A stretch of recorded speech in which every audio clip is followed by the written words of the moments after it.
Good evening. Welcome back to another episode of Great Men Profits for the beginner learners. And today, let's discuss continuation via order blocks. So, without further ado, let's dive in. First of all, you have to understand there's two different types of continuation. Of course, bearish and then, of course, bullish. These work in opposing forces of each other.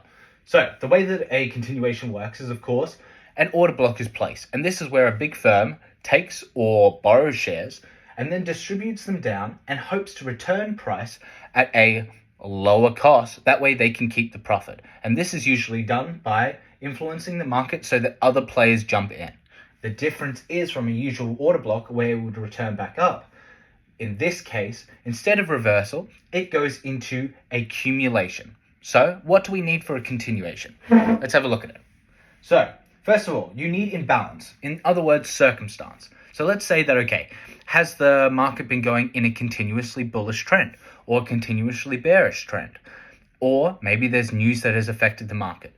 And therefore, a firm can come in and go, hey, we need to moderate price or regress it back to the mean. And therefore, they have the inclination that they might want to reduce or adjust price more drastically. Then, of course, you need exactly what I said before, accumulation rather than reversal. And then finally, and most importantly, you need a high level of volume. Otherwise, it's not worthwhile for the firm. They're as simple as that. If they're going to place the order box, they need enough people to be able to jump in, that it is worth their while and they can generate the liquidity so that they can make a decent profit. Otherwise, there's no point.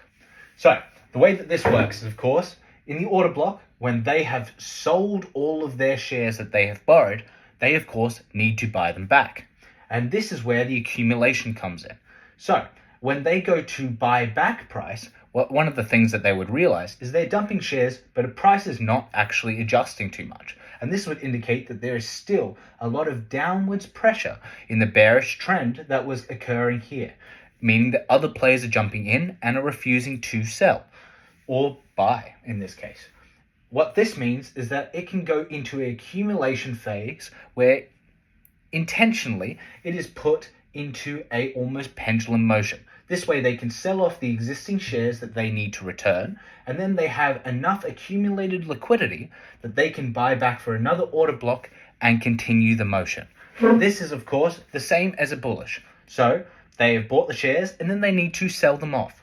And of course, if there's still a lot of upwards push, they go into accumulation before having another order block.